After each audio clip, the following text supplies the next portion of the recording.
Oliver, New Year's Eve is behind us, but Lex today is talking spirits and cognac and quite a bad hangover.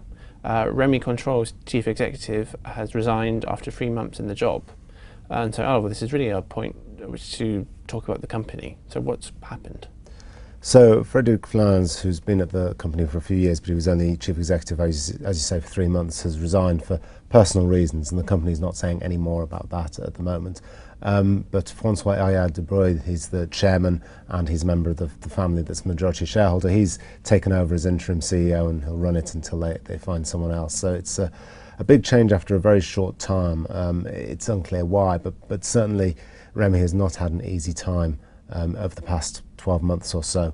Rémy Cointreau is very big into cognac. About 80% of its operating profits come from cognac, and within that, China, and particularly high-end Chinese demand, is a big part of it. Now, there's been a big crackdown in conspicuous gift-giving and extravagant gift-giving in China, so that really affects Rémy Cointreau, and the share price has fallen quite sharply because of this. Yeah, I know I've never really tried their $2,500 a bottle Louis XIII cognac, but the question is, will Chinese buyers return, or can Rémy go elsewhere in the world?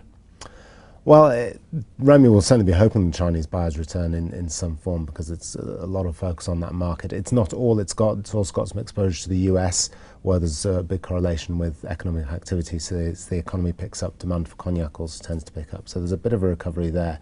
But it's really a focused play on cognac, and it's really benefited from that over the past sort of 9 or 10 years. But now it's finding the flip side in that it hasn't diversified, and certainly not to the extent as other big European spirits companies such as Pernod Ricard or Diageo, which have quite diverse portfolios.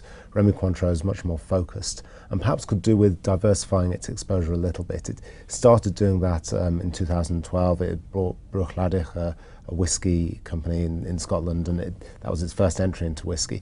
But it perhaps should be looking at doing more of the same to just diversify its exposure a bit. Well, all this talk of whiskey, cognac and high-end spirits might make some a bit queasy after the new year, but hopefully for Rémy Cointreau shareholders it won't be so sickly. Thanks, Oliver.